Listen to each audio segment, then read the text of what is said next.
Et là, j'ai monté un petit serveur de jeux vidéo Minecraft qui a cartonné. Ça a été ma première grosse épreuve entrepreneuriale, parce que là, j'avais 14-15 ans.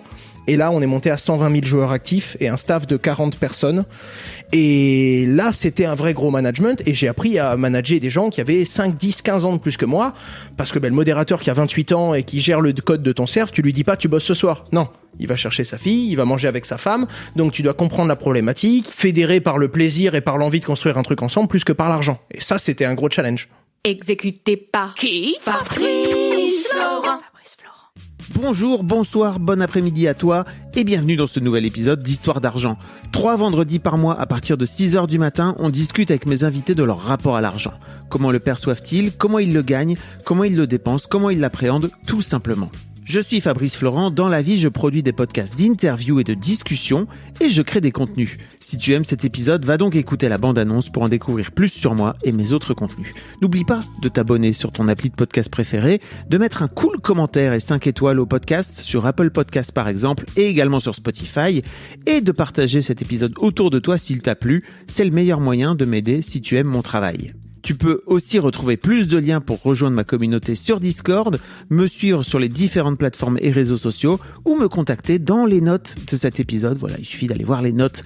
Un grand merci d'avance et bonne écoute. Je crois que t'es l'invité qui est le plus détendu que j'ai eu. Pourtant, tu vois, j'en arrive à 30 là et j'ai l'impression que t'es tranquille. Tu viens pour parler d'argent et en fait, je sens que tu baignes dans... Je parle beaucoup d'argent. je parle vraiment beaucoup d'argent, donc c'est plus un sujet qui me met mal, en tout cas différemment. Avant, ça me mettait pas mal parce que j'avais aucune gêne sur ça. J'étais encore plus jeune que maintenant, donc j'étais vraiment très très ouvert. Maintenant, j'ai conscience qu'il y a quand même une façon d'apporter les choses et d'apporter ce qu'on veut dire. Et je sais aussi que j'ai une perception de l'argent qui est vraiment très particulière. Donc, je mets des formes et j'essaye de me faire comprendre, parce que si je te disais exactement comme l'argent est dans ma tête, parfois, ça peut être un petit peu étrange. J'espère bien que tu vas me le gêné. J'espère bien que tu vas me le dire comme ça. Avec plaisir. En fait, s'il y a un endroit où tu peux le dire et où je crois que les gens vont pas venir te juger, et encore moins moi, c'est vraiment ici, donc hésite pas. Owen, donc tu es aussi très connu sous le pseudo de Asher.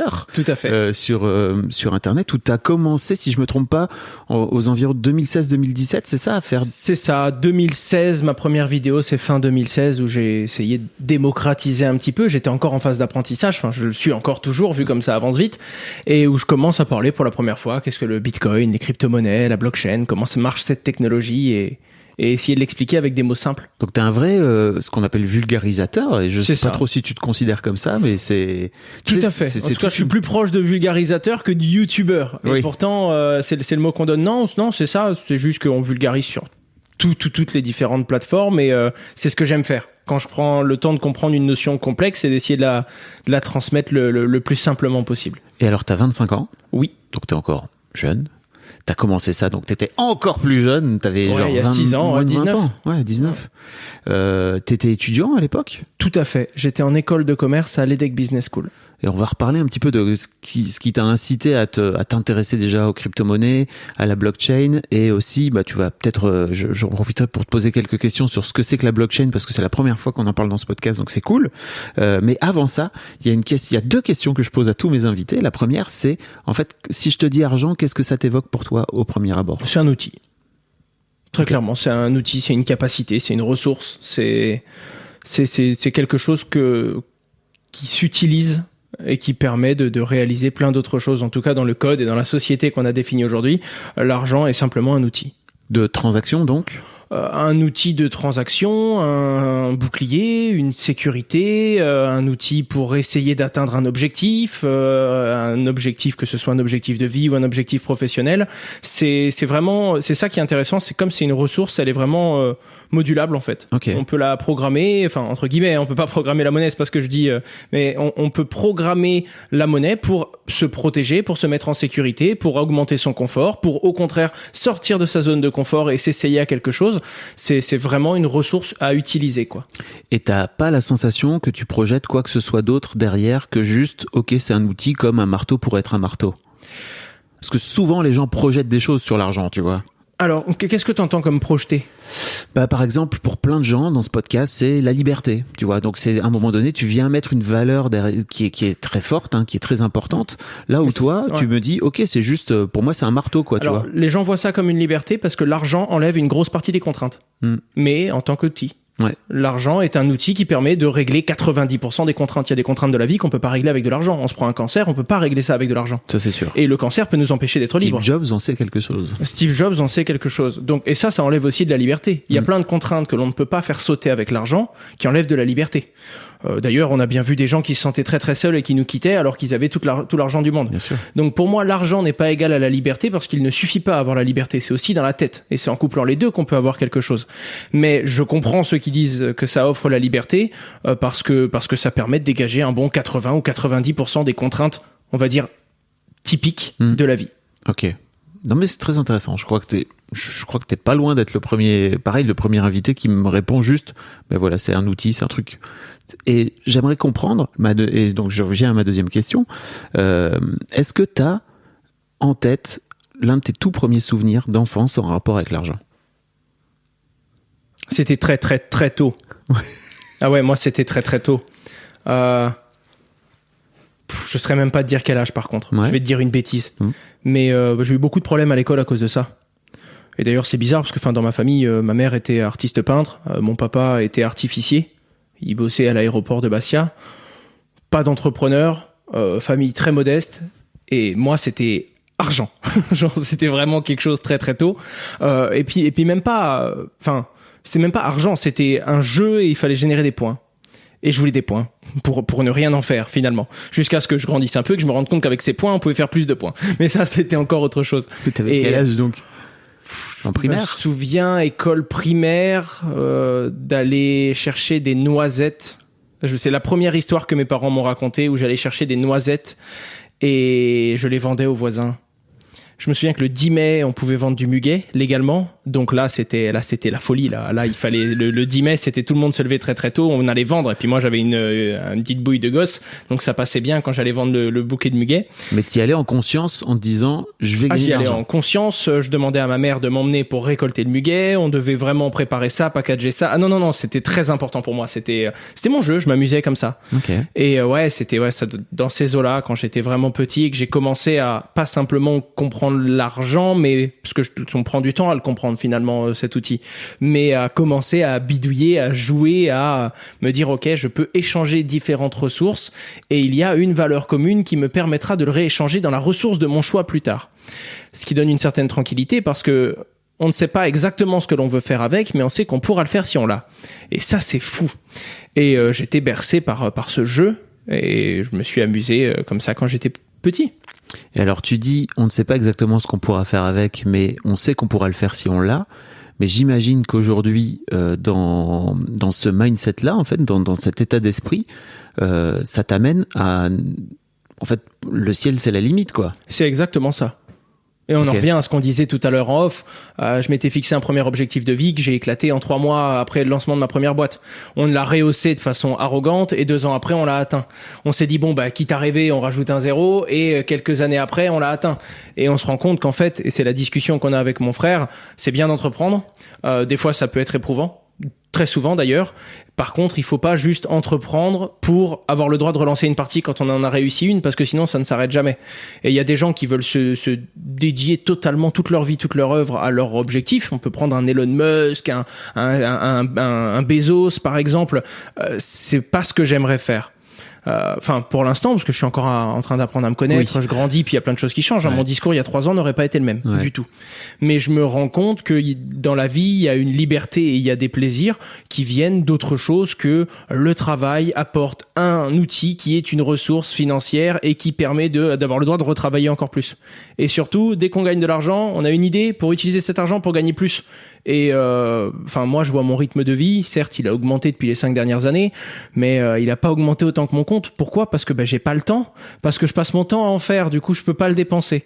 Et il y a plein de petites choses qui me sont arrivées récemment, qui me font réfléchir et qui me font me rendre compte qu'il y a d'autres choses que tout le temps courir après ça. Et donc faut comprendre pourquoi on continue à entreprendre. Quand je dis on, c'est avec mon frère du coup.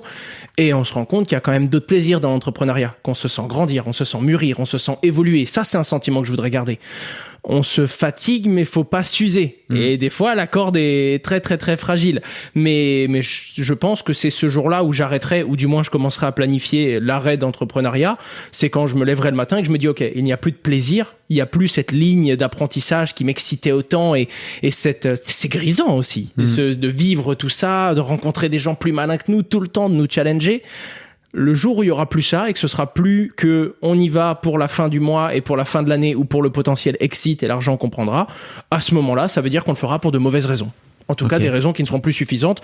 Sauf si, à ce moment-là, j'en ai besoin pour X ou Y raison. C'est toujours pareil, hein.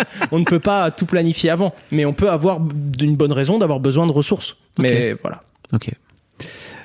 T'as dit plein de choses là, vraiment t'as dit plein de choses. C'est la première fois que j'ai un invité qui est aussi calme, il est posé.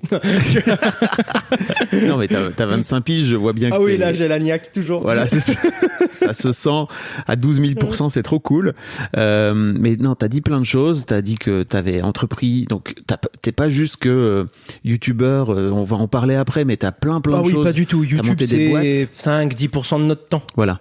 Avec ton frère, donc aussi t'as créé une boîte familiale, ce qui est un vrai truc. Si j'ai bien compris, il y a ton père aussi qui est pas trop loin, c'est ça? Il est pas loin, il est dans certaines de nos boîtes et même ma maman. En fait, petit à petit, comme ça a commencé à prendre une certaine ampleur, on s'est dit faut qu'on arrive à passer du temps ensemble. Ah oui. Premier constat avec mon frangin, mais encore plus vrai avec mes parents. Qui commencent à être plus âgés, ma maman ne travaille plus, mon papa lui a failli partir à la retraite mais il s'est pris un dernier contrat dans le football parce qu'il aimait trop ça. Okay. Et on s'est dit attendez, le plus important dans l'entrepreneuriat c'est la confiance et la capacité, on connaît celle de nos parents, donc c'est parfait de bosser avec eux et on a commencé à partager 2-3 trucs qui étaient sympathiques et on s'est dit mais c'est incroyable, ça change, c'est plus du travail, c'est différent quand c'est avec la famille. Ouais, je comprends. Alors, on va reparler de tes parents et justement de cet aspect d'entreprendre en famille parce que ça m'intéresse très fort. Mais en fait, je voudrais comprendre. Tu disais tout à l'heure que tes parents étaient pas du tout entrepreneurs dans l'âme et ils ont pas un parcours d'entrepreneur. Qu'est-ce que tu as la sensation que tes parents t'ont appris ou t'ont transmis dans leur rapport à l'argent? Parce qu'il y a énormément de transmission entre les générations sur l'argent. C'est très dur parce que ce comportement que j'ai et le lien que j'ai eu avec l'argent ne me venait pas d'eux. Du tout. D'ailleurs, ça surprenait beaucoup de gens. Par contre, quand je prends du recul, je me rends compte que la façon dont je l'aborde, et c'est très clairement avec les valeurs que mes parents m'ont données. Déjà, il n'y a pas de petite monnaie. Okay. Jamais. Si on commence à se dire, on s'en fout, on peut brûler 5 euros parce que c'est 5 euros. Non, c'est quelque chose de plus profond. C'est pas parce que maintenant t'as 2 zéros de plus qu'il y a une époque où pour 5 euros t'aurais été chercher des noisettes. Souviens-toi de ce moment-là parce qu'il a existé pour de bon. Et si demain il t'arrive une bricole, 5 euros c'est 5 euros. Alors attention, ça veut pas dire qu'il faut, parce que je suis vraiment pas comme ça en plus, tout compter à l'euro près, à ci, à là. Parce que naturellement, à une certaine échelle, on peut plus se préoccuper pour 5 euros. Et ça prend de la place dans l'esprit de se préoccuper. Tu sais qu'il y a des gens très riches qui se préoccupent pour 5 euros. Ouais, mais à partir alors, il y a préoccupé et préoccupé. C'est-à-dire qu'on peut se préoccuper pour 5 euros en mode, on ne néglige pas l'argent. C'est pas parce que c'est 5 euros qu'il faut faire comme si c'était rien. On ne doit pas devenir comme ça. C'est très important moralement. Par contre, le jour où, quand on est très riche, on commence à passer une nuit blanche parce qu'on a eu un problème avec 5 euros et que ça nous tourne dans la tête, là, c'est une préoccupation qui est malsaine. Bien sûr. Donc c'est un entre-deux. Il faut respecter l'argent, même la petite monnaie. C'est pas pour autant que ça doit devenir une contrainte. On doit être capable de se rendre compte qu'il y a à une certaine échelle, on doit se préoccuper, comme dans toute pyramide. En tout cas, tu parles de toi, là, à ce moment-là. C'est ça. Okay. Maintenant, très clairement. Oui. Et pour autant, il faut être capable de changer d'échelle. Dans un petit business qui a pour but de ramener 200 ou 300 euros de gras par jour, 5 euros, c'est 5 euros parce que proportionnellement à l'activité qu'on a entre les mains, il faut le considérer. Et ça permet d'avoir une réflexion qui est saine vis-à-vis des différents business qu'on apporte. Tout comme je dois pas gérer 1 million d'euros sur notre société d'investissement, tout comme 1 million d'euros si c'était le revenu d'un restaurant, par exemple. Ça n'est pas à prendre de la même façon parce que ça n'a pas la même valeur et ça ne représente pas le même labeur, le même volume, etc., etc. Mais alors, tes parents, d'où te vient cette éducation-là à l'argent, justement? C'est ça qui m'intéresse. Nulle part. Vraiment, cette éducation à l'argent, moi ça m'a plu. C'était même pas de l'argent au début, c'était des points, c'était de la valeur et je me suis rendu compte qu'on pouvait échanger avec quelqu'un, récupérer cette ressource financière en échange d'un service ou en échange d'un bien et faire 2 heureux dans la transaction. C'est possible. Moi, parce que je délivre ce service ou ce produit, et la personne d'en face, parce qu'elle est bien contente de l'acheter pour cette valeur-là. Et ça, c'est quelque chose qui m'a plu très vite et très jeune. Là où mes parents étaient plutôt présents, c'est qu'on vient d'une famille modeste. À un moment, c'était très compliqué. Ma maman a un accident, mon père commence à bosser pour la famille, et c'était vraiment, vraiment rude à ce moment-là. Et il faisait un deuxième boulot à côté, je me souviens un petit peu. Et... T'avais quel âge ? Je serais même pas... L'adolescence ? Je serais même pas dire ça. Non, avant. Okay, ouais, j'étais plus jeune. J'étais beaucoup plus jeune que ça, je dirais 8-9 ans. Ok. Et là, il y a pas de petite monnaie. Là, on fait attention à tout. Le plus important, c'est de manquer de rien. Mais la vie, c'est le travail. Et le travail, c'est dur. Ok. Et donc, on fait attention à ça, quoi. Et ça, je sais que c'est une valeur qui m'a été donnée. Et d'un autre côté, l'argent est fait pour être dépensé.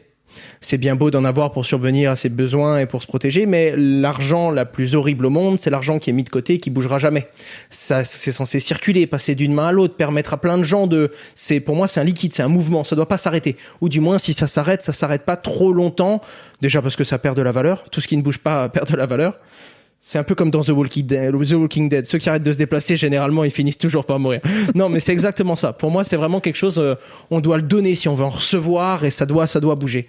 Et ça, même si c'est pas une éducation qui me vient de ma famille, les valeurs que j'y ai mis derrière et la façon de l'appréhender, ça ressemble vraiment à la façon dont mes parents ont d'appréhender l'argent aussi. Il y a un sens du collectif derrière, t'as l'impression? Il y a un truc où il faut que l'argent soit utile, entre guillemets? Alors ça, c'est certain. Après, sens du collectif, ça fait un petit peu trop... Non, je pense qu'il faut être capable de le redonner à ceux qui essayent de se faire une place, toujours. Et j'ai bien l'impression que même dans l'objectif d'en recevoir le plus, il faut en donner le plus. Il faut essayer des choses, en fait. C'est vraiment... L'immobilisme ne paye pas, j'en ai l'impression. Et d'un point de vue un peu plus social et un peu plus esprit communautaire, oui, pour le coup. Ok. Et donc, entre ce moment où tu vends des noisettes. Ok. Oui. Et donc. C'est loin. Ouais. Et ce moment où tu commences à te dire, ok, en fait, la blockchain, la crypto-monnaie, j'ai envie d'en faire une chaîne YouTube, d'expliquer aux gens comment ça marche, etc. Je me demandais un petit peu, quel a été ton rapport à l'argent pendant tout ce temps-là? Est-ce que tu as commencé à gagner de l'argent? Est-ce que tu as monté des business quand tu étais gamin, etc., quoi? Tu me regardes, tu souris déjà. Non, j'ai eu pas mal d'histoires. J'ai eu pas mal d'histoires qui m'ont créé des problèmes à l'école, qui m'ont créé des problèmes avec la justice, ouais, parce que c'était pas de l'argent, c'était des points. Ok. Je l'utilise pas cet argent. D'ailleurs, pour monter ma première boîte à 19 ans, Just Mining, j'ai vidé mon livret jeune et mon livret A.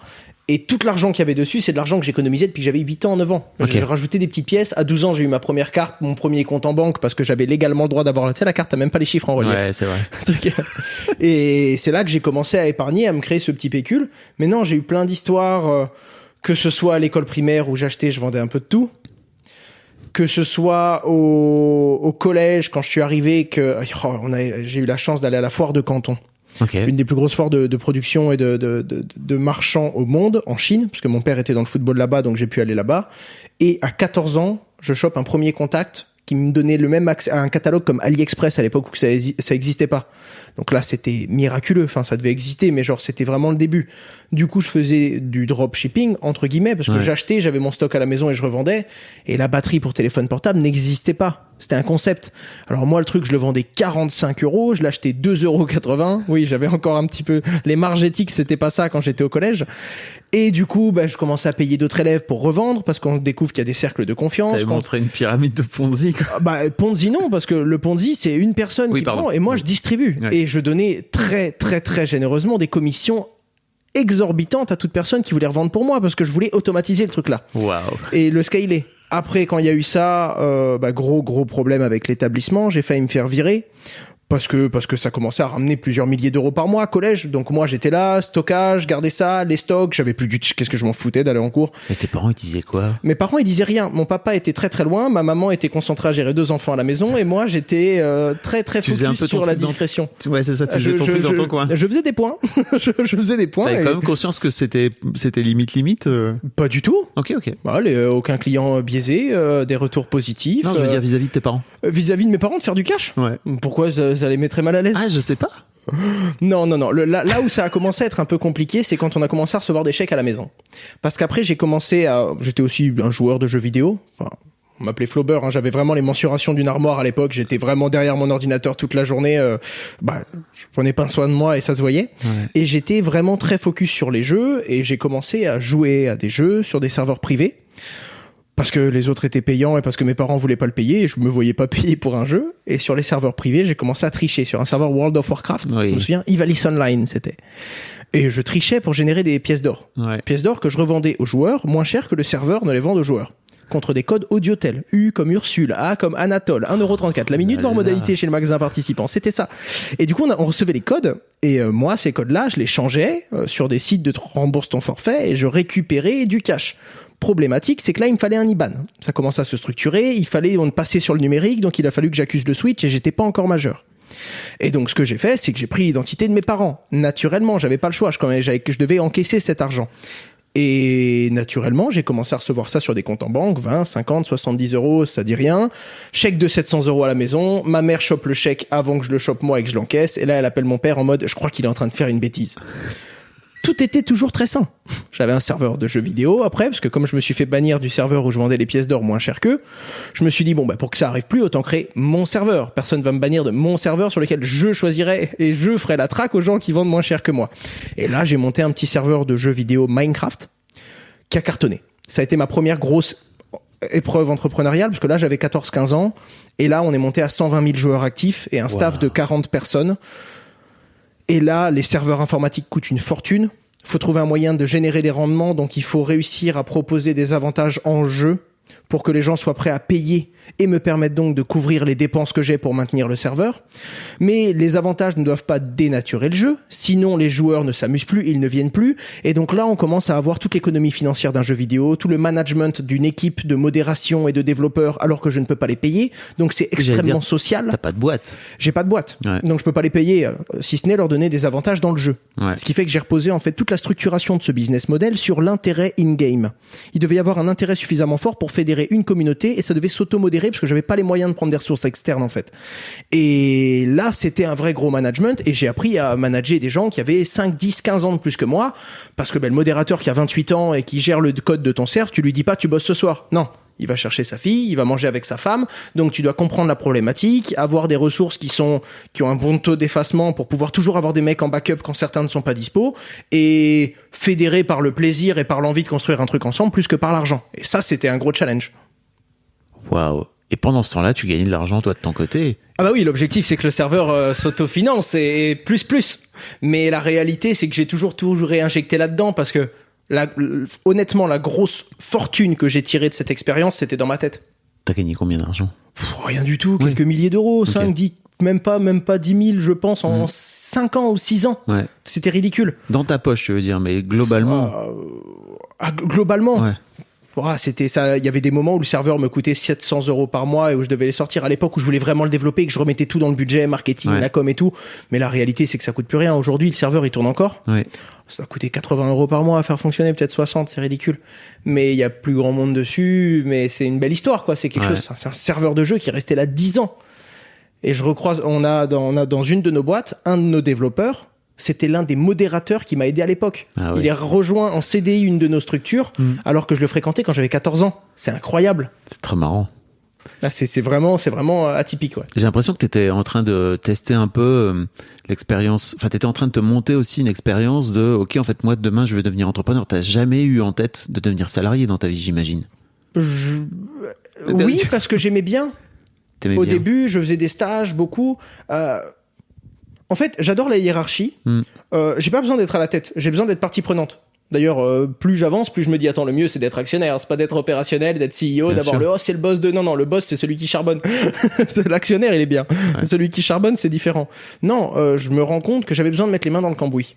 Et je me rends compte également que si on veut être le grand chef d'un chantier qui crée des grandes surfaces, qui crée des appartements, des immeubles, il faut avoir coulé du béton, il faut avoir fait les petites tâches, faut avoir mis les mains dans la merde pour savoir comment gouverner des gens qui mettent les mains dans la merde. J'ai jamais fait d'aussi bon recrutement que quand je recrutais des personnes sur des compétences où j'étais correct. Je dis pas, l'objectif c'est pas d'être plus compétent qu'eux, parce que ce serait une bêtise. On doit toujours recruter des gens plus performants que soi-même, en tout cas sur des tâches bien précises. Et moi, j'étais moyen plus quand ça se passait bien. Donc, j'avais cette compétence d'être un peu moyen partout, de bien juger les gens avec qui je bossais, mais d'être moins performant qu'eux.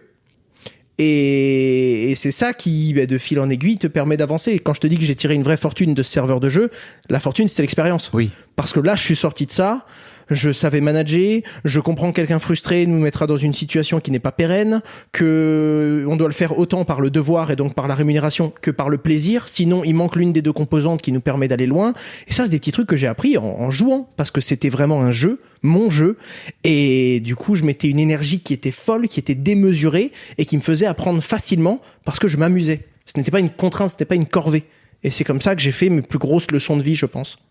Alors j'imagine que quand tu découvres la crypto-monnaie, là en mode jeu, alors là t'étais servi quoi. Parce que pour le coup, c'est de l'argent qui se crée sur l'ordinateur en plus, parce que j'imagine que tu m'as tout l'air d'avoir un bon passé de nerd. À quel moment tu découvres les crypto-monnaies ?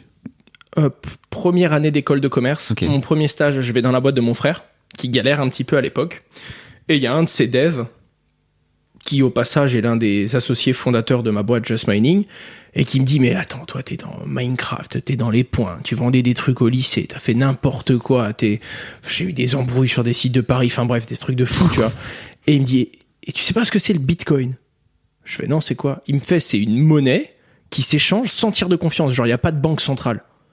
Je fais, mais alors c'est qui sécurise les transactions, qui va vider mon solde, qui sécurise mon portefeuille ? Il fait, c'est les autres utilisateurs. Je lui dis, non, ça c'est la tontine africaine, ça marche pas. Et il fait, si, ça marche, tu devrais regarder. Moi, tranquille, je regarde ça et tout. Et le lendemain, il me demande si j'ai regardé, et je lui dis, ouais, vite fait, mais j'ai pas été trop loin, peer-to-peer, caché électronique système, trop compliqué, blockchain, pair à pair, enfin bref, j'étais perdu, j'étais nul en anglais, donc Google Traduction m'aidait pas vraiment, la chaîne de blocs. Et là, il me dit, ouais, mais t'as vu les cours, la variation entre hier et aujourd'hui, il a pris 10%. Je fais quoi ?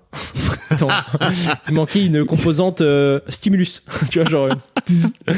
et là, je regarde, et là, je commence à m'amuser. Alors là, tout de suite, même sans réfléchir, sans aller plus loin, j'en achète. Et je rentre vraiment par le biais de la spéculation. C'est le truc qui m'a donné envie d'y aller fort.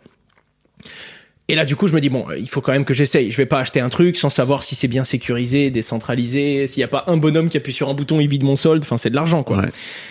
Et là, je lis le white paper de Bitcoin. Je comprends pas tout, mais ça m'a l'air bien fait. Et surtout, je bidouille. Je me crée 2 portefeuilles. J'essaye d'envoyer un Bitcoin d'un portefeuille. Enfin, un Bitcoin, à l'époque, c'était 0,2 ou 0,3 Bitcoin d'un portefeuille à l'autre. Quand je l'envoie, j'essaye de couper Internet, voir si ça le duplique. Je regarde dans la blockchain, comment est-ce qu'on peut bidouiller. J'essaye de... Impossible. Il y a rien à faire. Le truc est béton. Vraiment béton. Et du coup, là, je commence à me renseigner. Comment ça marche ? Qu'est-ce que c'est ? La décentralisation. Pourquoi ? Et là, pour la première fois, j'ai ce sentiment de « Oh putain, le truc de fou !» Tu vois ? Mais c'est de l'or, en fait. Pourquoi les gens disent pas que c'est de l'or et pourquoi les gens se comportent comme si on s'en fout ? Et je vais sur des forums, il y a quelques bonhommes, des petites communautés qui disent « Mais c'est incroyable, vous vous rendez compte de la puissance du truc ?» Et il y a la majorité, 99,9% des gens, les gens à qui on en parle déjà et qui disent « Ah oui, ça me parle !» et qui s'arrêtent pas à juste « C'est une monnaie numérique !» Et là, j'en parle à plein de gens qui me disent non, c'est pourri, non, c'est de la spéculation, non, ça fait que cracher, non, c'est nul. Et je leur dis mais vous avez pas compris. Enfin, je vous dis la puissance de l'outil et vous me dites ça a baissé hier. Votre réponse on parle de la décentralisation pure et dure, quoi. On enlève les intermédiaires et ça marche pour l'un des pires exemples au monde, la finance, dont on connaissait les potentiels déboires, dont on connaît l'historique avec 2008 et d'autres, Bretton Woods, on n'en reparlera pas, et sur un endroit où le problème est identifié, où il n'y a pas de solution, il y en a une qui vient d'exister et personne raccroche les wagons, quoi. Et donc frustré. C'est pour ça que je créais ma chaîne YouTube, parce que j'avais besoin de parler à des gens qui comprenaient ou qui étaient plutôt d'accord avec c'est génial. Enfin, l'outil, je parle pas de Bitcoin ou d'une autre, je parle de c'est incroyable. Ça, c'est incroyable. Et petit à petit, au lieu d'être fou dans mon coin, j'avais quelques fous avec moi, mes premiers abonnés, et jusqu'au jour où, du jour au lendemain, tout le monde s'est dit, mais en fait, c'est ouf. Et j'étais déjà là. Donc bon timing, en plus d'avoir vu le truc au bon moment. C'était quand du jour au lendemain pour toi ? 2017. Ok. 2017, je me souviens, j'ai enlevé cette vidéo et heureusement parce que maintenant je fais attention, j'ai compris qu'il y avait derrière la responsabilité financière, attention, disclaimer, ceci n'est pas un conseil financier, tout ce que je pourrais dire ne pourra pas être retenu contre moi. Non, mais en gros, tu as enfin, il y avait des moments où je disais, vendez votre maison, vendez votre voiture, vendez tout ce que vous avez chez vous, achetez de l'éther, vite. Le truc il y a 3 balles, c'est un miracle, ça n'arrive dans votre vie, dans une vie, ça n'arrivera pas. Plus jamais. Et le truc, 3 semaines, 4 semaines après, il a 75 € pièce. Et là, c'était plus des abonnés que j'avais. J'avais des business angels, j'avais des gens qui me suivaient jusqu'à la mort. Il y a des gens qui m'ont dit, mec, j'ai mis 10 000 €. Pardon. Mais moi, j'étais là, j'avais gagné 2 000 € avec mes conseils. Et j'avais des abonnés qui m'appelaient en mode, bah écoute, relativement intéressant ce que tu... Bah là, je suis sur mon premier x30, sympa. Pardon. Genre. Ouais, j'imagine que ça t'a frustré aussi, toi le gamer qui était là. Ah ouais, donc il y a des mecs... T'es frustré très rapidement, mais la réalité, c'est que quand t'as une moyenne d'âge... Enfin, j'ai 19 ans, moyenne d'âge des gens qui me suivent sur YouTube, 45. Oui, mais j'étais pas un daron de 45 balais. Et oui, mais si j'avais été capable de mettre les 10 000 €, j'aurais été capable de prendre les 300 000. J'en étais pas capable. Tout autant que j'ai pas envie d'être responsable des pertes des gens, je ne suis pas responsable de leurs gains. Point. Okay. Aussi simple que ça. Et déjà surtout, à 19 piges, t'as cette... très clairement, sinon on n'avance pas, on dort pas, et puis ça tourne la nuit, on fait que tourner. Non. Maintenant, j'avais plus mes 2-3 000 balles, maintenant j'en avais 7-8 et je pourrais maintenant faire mon x30. Des opportunités, il y en aura toujours. Avoir peur de rater le train, c'est frustrant. Se dire qu'il y aura toujours un wagon qui va passer demain, c'est vrai. Il faut être capable de le voir, mais il y en a toujours un qui va passer. Donc ce sentiment de rater le truc. D'où ça te vient, ce truc à 19 ans? Toi, en plus, qui est un peu dans ce truc de gamer, tu vois. Enfin, tu vois, j'essaie de comprendre un petit peu. Toi, qui est un peu dans ce truc de gamer, d'avoir envie de gagner plus, etc. D'avoir assez rapidement et avoir tout de suite cette clarté d'esprit, tu vois. Il n'y a pas de secret. Je me suis ramassé. Désolé, excuse-moi pour l'expression, parce qu'elle est horrible, hein, mais j'ai bouffé de la merde encore et encore et encore. C'est-à-dire que j'ai essayé de monter un premier serveur, ça n'avait pas marché. Un deuxième, il y a eu un échec. Un troisième, il y a eu un problème. Quatrième fois, j'ai été sur un autre serveur, j'ai triché, je me suis fait bannir. Puis j'ai monté le mien, ça a pas marché. Puis j'en ai remonté un, puis là ça a fonctionné. Puis, enfin, 1-0, échec, on recommence, on tombe, ça fait mal, on se relève. Maintenant, je tombe différemment. Quand je tombe, ça me fait moins mal parce que maintenant, je me mets du bon côté. Tu vois, c'est ça. Encore. Je galère pendant des années et des années à mettre 3 000 € de côté. Je fais 4 clics. En 3 mois, je monte une chaîne YouTube. Je passe de 3 à 10. Je vais pas regarder. Lui, il est passé de 10 à 300. Hein. Ouais, je comprends. Enfin, reste calme. Tu viens de faire en quelques semaines ce que t'as fait en plusieurs années. Il y a toujours mieux. Hein. Et puis, de toute façon, tu pourras toujours te lever le matin et dire, oh putain, j'ai moins d'argent qu'Elon Musk. À partir de là, ça sert à rien de penser à ça. On regarde ce que t'étais hier, ce que tu peux être demain, et sinon, tu te mets toujours dans une échelle de frustration, c'est l'ego, quoi. L'ego, il doit te servir de moteur. Il doit te tirer vers l'avant. Le jour où c'est une pierre que tu traînes tous les jours derrière toi et qui te frustre et qui te rend aigri, un peu comme la fatigue, quand tu l'accumules trop, ça aussi c'est un autre fluide intéressant, c'est dommage, parce que c'est vraiment une énergie qui peut être positive, l'ego, si on travaille bien et si on est capable de se dire, ok, une marche après l'autre, tu peux monter les escaliers, mais si tu essayes de le faire en un saut, t'es mort, t'y arriveras jamais. Et ça devient d'où? Je sais pas. Je sais pas. Non, mais si, c'est trop intéressant. Parce non, j'ai pas de... Mais c'est drôle parce que ce que tu me disais tout à l'heure, c'est vrai que ça vient pas de mes parents, ce rapport à l'argent, mais je te donne un exemple. Je monte une première société, ma chaîne YouTube, je fais des investissements, ça rapporte gros. Je lance ma boîte, on fait 300 000 € de chiffre d'affaires le premier mois. C'est mon frère qui m'expliquait, parce que moi je savais même pas ce que c'était une entreprise. Hein. Lui qui avait une boîte depuis 3 ans, qui était aidé, qui galérait, qui a raté 2 campagnes de financement, il me dit, mec, tu ne te rends juste pas compte de ce que tu as fait, ça te dépasse. Et d'un autre côté, mes investissements perso qui étaient passés de 3 à 4 000 € à presque 40 000 balles en quelques mois, où j'en parlais à mes parents, et mes parents étaient sur les genoux. Et puis mes parents m'ont toujours, entre guillemets, fait confiance, dans le sens où mon père, je l'ai convaincu d'acheter du bitcoin, il a mis 500 € sur le bitcoin, quand le bitcoin coûtait 300 balles. Donc il a acheté 1,5 bitcoin pour 500 balles. Aujourd'hui, il coûte aujourd'hui, il coûte 21 000 et il est monté à 70 000 $ pièce. Okay. Et là, mes parents me suivent. Mon père, du coup, son petit truc de dire, mec, ton portefeuille doit être... Je fais, ouais, papa, il est dans la folie, là. Et il y avait ça. Et quand j'ai gagné beaucoup, avant de lancer Just Mining et avant d'entreprendre, j'ai eu une discussion avec mon père. Et mon père, il me dit, écoute, là, tu peux t'acheter une jolie voiture. Tu peux, sinon, aller te faire des vacances, aller mettre les pieds dans le sable et dépenser l'argent que t'as gagné. T'aurais le droit, tu l'as mérité. Mais tu peux aussi garder les pieds sur terre, rester concentré en cours, parce que pour l'instant, ça n'a pas encore changé ta vie. Essayer de monter ta boîte en travaillant sur les heures que tu as disponibles et essayer de créer de la valeur. Tu as réussi à en capter, tu étais au bon endroit, au bon moment, tu en as capté. Maintenant, essaye d'en créer. Les deux choix sont possibles. Mais si tu essayes d'en créer, peut-être qu'un jour tu te lèveras et tu auras le sentiment que tu l'auras mérité. Et peut-être que être au bon endroit au bon moment et gagner de l'argent, ça peut arriver à tout le monde. On peut tous aller gratter un astro et gagner de l'argent demain. Mais être capable de créer de la valeur, ça c'est une compétence. C'est un travail. C'est dur, c'est long, c'est chiant. La vie c'est le travail c'est dur. Et ça, tu vois, c'était quand même lui. Alors qu'il m'avait pas donné de culture financière, alors qu'il avait... Et c'est quand même le gros discours global de la famille. En mode, mon frère, je lui dis que j'ai gagné de l'argent, il me dit, ok, super, on met ça de côté, on va créer de l'emploi, on va prendre des gens plus malins que nous qui vont nous emmener à encore plus d'argent parce qu'on pourra pas y aller tout seul. Il faut qu'on s'entoure bien, on peut pas juste aller s'acheter une voiture et partir manger des gambas. Il a quel âge?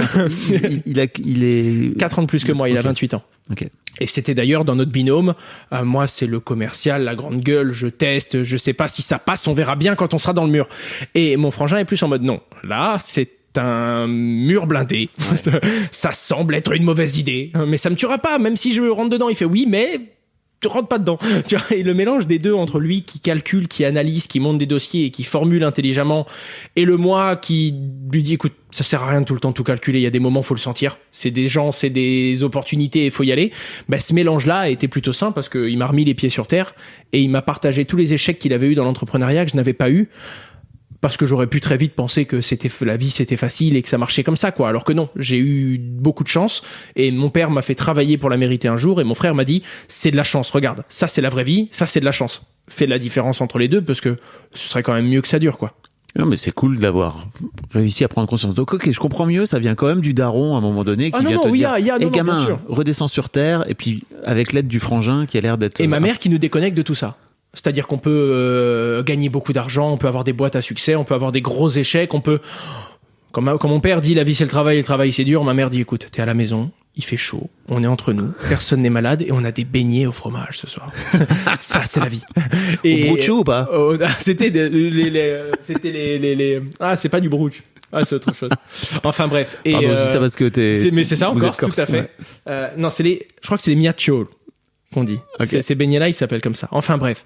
Et ma mère, c'est être heureux, le plaisir et la vie. C'est pas qu'un score, c'est pas que des points, c'est pas que des... La vraie vie, c'est ça. Et c'est elle qui nous remet les pieds sur terre. Hein, parce que ma mère, aujourd'hui, qui rentre dans mon appart, je peux avoir une pression énorme de gros problèmes. J'ai des chaussettes sur le lit, elle va m'appeler, on va s'engueuler, on va prendre un bon quart d'heure pour se crier dessus, ouais. Parce que c'est la vraie vie, quoi. Ce sera toujours la vraie vie. Trop cool. Alors justement, tu me dis que t'es un peu saoulé en off. Là, je viens de faire une pause pour éponger mon sol parce que j'ai fait tomber mon verre. Je suis un con. Bref. Et tu me dis, ça me saoule parce qu'effectivement, on t'amène toujours à parler de la blockchain. Mais j'aimerais bien juste qu'on fasse un petit segment, tu vois, 5 minutes pour expliquer un petit peu comment ça marche en fait. Si j'ai bien compris, la blockchain, c'est vraiment un système qui fait en sorte d'authentifier l'intégralité des transactions qu'il peut y avoir sur un truc en particulier, mais en fait, peu importe ce que c'est, ça peut être de l'argent, ça peut être une fringue, ça peut être... Des transactions, ça peut être un SMS, c'est une transaction, la finance, c'est une transaction, une information, genre tu cèdes ton appartement, c'est une transaction. Et alors, tout est décentralisé. C'est très très dur à expliquer, surtout aux plus débutants, et j'aime bien prendre une image qui n'est pas parfaite, comme la plupart des vulgarisations, mais qui illustre bien. La blockchain, c'est une technologie de stockage. Déjà, rien que là, normalement, t'es perdu. Tu dis, attends, mais comment on fait des transactions? Le bitcoin, c'est une blockchain. Ouais. Comment on s'envoie des bitcoins sur une technologie de stockage? Quand t'entends technologie de stockage, t'as quoi en tête? Pour moi, je me dis, c'est un journal. Un journal, un livre, une clé USB, un disque dur. Tu vois pas comment tu fais des transactions avec ça. Ok, imagine, ce journal, il est devant nous. On est à la page 1, il est totalement vierge, et on écrit qu'on est 2. C'est les 2 personnages principaux de cette histoire. On écrit qu'on a 50 pièces chacun. C'est le solde de cette histoire. On va l'appeler l'histoire coin, peu importe. Et on définit des règles. La règle est simple. On écrit tout ce qui se passe. C'est-à-dire qui parle, comment, le micro je le tiens dans la main droite, toi t'as ce casque-là, il y a une lampe de telle couleur derrière toi. On écrit tout. De telle sorte qu'on raconte une histoire. Et à la fin de cette page, avant de passer à la page d'après, on la relit tous les deux et on se serre la main. On doit avoir ce uncheck. On doit se dire, ok, il n'y a pas de mensonge, on a tous les deux lu l'histoire, tu ne mens pas, je ne mens pas, c'est bien le passé, c'est bien ce qui a eu lieu, on peut passer à la page d'après. Et on remplit tout le livre. Le truc qui est intéressant, c'est que même si c'est du stockage, si à un moment on se demande mais à qui est ce café sur la table, on va savoir non seulement qu'il est à moi, mais que la tasse t'appartient, que tu me l'as servi, mais que c'est moi qui le consomme, et que je l'ai déplacé 3 fois d'un point A au point B, du point B au point C, et c'est pour ça qu'il est là maintenant. Tu as l'historique qui va avec, l'histoire, le contexte, pas que le café est là et il est tiède. Et en plus de ça, tu sais que c'est la vraie histoire, certifiée par toi et par moi parce qu'on a signé toutes les pages. Et donc, si à la page 2, je t'envoie 10 pièces, pas besoin de refaire le calcul. On sait qu'à la page 3, tu en as 60 et j'en ai 40. Tu comprends ?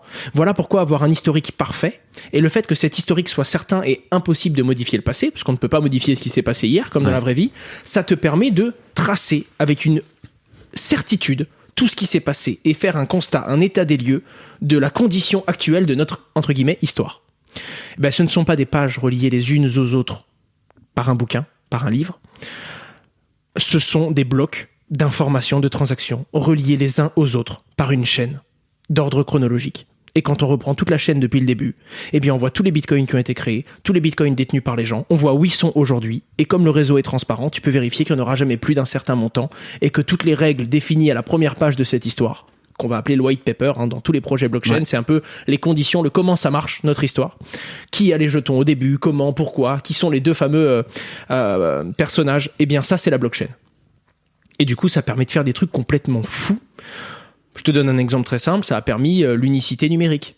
C'est-à-dire que si, dans la blockchain, j'écris qu'il y a une image, que je suis le premier à l'avoir créée et que je l'écris dans la page, bah, tout le monde pourra faire une copie de cette image, tout comme on peut faire des photos de la Joconde, mais il y en a quand même qu'une seule. Parce que selon l'histoire originale, qui est celle de Bitcoin, il n'y avait une seule image, c'était celle-ci. Et c'est la naissance des NFT, par exemple. Et donc, on utilise ce même concept d'image pour de la monnaie, qui est un bitcoin et qui est unique. Il n'y en a pas deux des mêmes bitcoins. Mais on peut faire, du coup, des NFT qui donnent lieu à plein de possibilités, etc., etc. Parce que cette façon de gérer la donnée, c'est comme ça qu'on doit présenter la blockchain. C'est une façon de gérer l'information. Et comme on n'est pas deux dans l'histoire de Bitcoin, on est des millions à signer la même page et à bien certifier que tout ce qui s'est passé là-dedans est cohérent. Que celui qui a 2 Bitcoins n'essaye pas d'en dépenser 3, par exemple. Ça marchera pas. Ça marchera pas. Et en plus de ça, la nouvelle page est écrite par quelqu'un au hasard. Un mineur de crypto-monnaie. On dit mineur, mais c'est un ordinateur. Qui va faire un calcul et qui va au hasard tester des combinaisons jusqu'à trouver la bonne réponse. Et comme c'est au hasard, tu sais pas qui sera le prochain mineur qui va écrire la prochaine page. Et donc, comme tu ne sais pas quel sera le prochain ordinateur, tu ne peux pas hacker un ordinateur dont tu ne connais pas l'existence. C'est comme si je te dis tout le monde va sortir un chiffre au hasard entre 1 et 1 million et le plus proche de 5 va gagner. Bah, t'es obligé d'attendre que le concours soit fait pour voir qui a gagné, et quand t'as le gagnant, bah, lui, il a 10 minutes pour faire sa transaction. Va trouver l'adresse, le pirater, en abuser, etc., etc. Donc, le système est incroyable, décentralisé, contrôlé par tous les utilisateurs, les mineurs et tous ceux qui utilisent et partagent les valeurs du truc, est totalement inviolable, immuable. Au-delà des exemples que je t'ai donnés, la signature en fin de page, etc., etc., le mineur tiré au hasard, il y a également des concepts mathématiques qui font que le seul moyen d'en abuser, ce serait d'avoir 51% de la puissance de calcul, la puissance des mineurs, en gros. Et aujourd'hui, ce n'est techniquement, à l'échelle de la planète, pas faisable. Pour plein de raisons, comme par exemple, pour avoir 51% de la puissance, faut 51% de l'énergie. L'énergie est une unité qui n'est pas falsifiable. Va brancher 25 millions d'ordinateurs demain matin, toi, bonne chance. C'est du gros travail. Ensuite, il faut du matos spécifique, impossible à avoir. Bref, ils ont fait un système qui, de bout en bout, est résilient, antifragile. À chaque fois qu'il y a un problème, il met à jour et il est encore plus résistant. Et ce, depuis 2008. Avec un meilleur temps de fonctionnement, ce qu'on appelle un uptime, que Google, Twitter ou Amazon réunis. Le truc fonctionne à 99,998% du temps. C'est un délire. Waouh! Et bah tu vois, j'en ai vu des vidéos sur la blockchain, etc. pour essayer de comprendre. Je crois que c'est la première fois que c'est aussi limpide pour moi. Donc merci. Écoute, je me réinvente parce que chaque année, j'essaye de refaire des nouvelles. Je me dis, t'en as pas marre de raconter celle-là. Et j'essaye de... Mais en fait, oui. C'est ce qui est dur parce que la blockchain paraît complexe. Elle ne l'est pas. C'est le glossaire qui est nouveau. Oui, bien sûr. Qui est parsemé d'anglicismes partout. Du coup, ça fait un petit peu peur. Mais... Et puis c'est drôle, je l'aurais pas présenté comme ça il y a 3 ans, quoi. Bah j'imagine. Toi-même, t'es en train d'évoluer au fil de l'eau sur la façon dont tu... C'est ça. Et puis tu sais, tu testes avec les gens les explications, tu vois ce qui marche dans 80% des cas, tu dis ok, ça je vais le garder. Donc je commence à avoir... Tu testes de plus en plus. Exactement. Comme un comique finalement qui ferait... C'est exactement ça. Des vannes en se disant en fait c'est un très bon setup. Ok, ça c'est drôle, ça il faut pas. Plus jamais. Le truc, c'est que tu l'as dit très rapidement, mais en fait, les crypto-monnaies sont extrêmement volatiles. Tout à fait. Elles ont, comme tu disais tout à l'heure, quand t'as commencé, le Bitcoin s'est changé. Alors, je sais plus combien t'as dit. $300, un peu moins de $300 la première fois que je l'ai vu. Le truc est monté jusqu'à plus de 70 000, c'est ça. Il est redescendu. $67 000. En fait, il a fait plein de cycles. Depuis que je l'ai connu, il a fait $300. Il est monté derrière à 20 000. Il s'est pété la gueule à 4 000. Il est monté derrière à 67 000. Et là, il est vers les 21 000. Et ça peut cracher du jour au lendemain ou quasi, quoi. Comme c'est totalement décentralisé, ils peuvent pas suspendre sa cotation à la bourse. Ouais. C'est de l'achat et de la vente. Et pour le coup, même si tous les échanges de crypto-monnaies de la planète ferment, il suffit que toi et moi, on ouvre un site. Que toi, tu dises, moi, je veux bien l'acheter à ce prix-là. Et que moi, je te dise, moi, je veux bien le vendre à ce prix-là. On fait une transaction, on a défini le cours du Bitcoin dans notre environnement. Ouais. Donc, tant que les gens peuvent accéder à Internet, qu'ils soient japonais, chinois, américains, africains, européens, peu importe, à partir du moment où on peut accéder à Internet et dialoguer avec d'autres personnes, on peut échanger des bitcoins et définir un cours. Ce qui fait que son vrai prix, c'est l'offre et la demande. Si Bitcoin est à 21 000, c'est parce que là, maintenant, tout de suite, les gens sont prêts à l'échanger, à le vendre et à l'acheter à ce prix-là. Ce qui fait que si tout le monde vend, même sans raison, mouvement de panique, le prix baisse. Si tout le monde achète, même sans raison, mouvement de confiance, le prix monte. Et donc, naturellement, quand les gens s'y intéressent, que c'est surmédiatisé, il prend beaucoup de valeur. Et puis, quelqu'un qui a acheté à 10, qui voit le truc à 70, il vend. Et quand il vend, ça baisse. Quand ça baisse, les gens ont peur, les gens paniquent, ils vendent. C'est la vraie offre et demande. Ce qui fait que ça peut se péter la gueule et il n'y aura pas de banque centrale pour limiter ou pour artificiellement corriger le. Non, ça doit baisser, ça baissera. Point barre. Ça doit monter, ça montera. On ne pourra pas l'arrêter. C'est la vérité de l'offre et de la demande du marché. Et de toute façon, c'est ceux qui sont prêts à l'acheter pour. On dit que Bitcoin n'a de valeur que la confiance qu'on lui porte. Est-ce que tu as la sensation, toi, est-ce que tu as le souvenir, toi, parce que tu disais tout à l'heure que vous avez monté une boîte donc de mining avec ton frère et que vous avez éclaté vos objectifs en 3 mois. C'était quoi en fait déjà cet objectif à l'époque, tu t'en souviens? C'était des objectifs perso. Ok. Ouais, là pour le coup, et quand je l'ai éclaté, c'était même pas avec ma société. La société, c'était beaucoup de travail et peu de revenus. Ok. Parce que t'as fait 300 000 euros de CA, tu marges à 20%, tu découvres que t'as des problèmes, tu dois recruter, charges sociales, patronales, impôts sur les sociétés. Enfin, la vie c'est pas aussi simple en fait.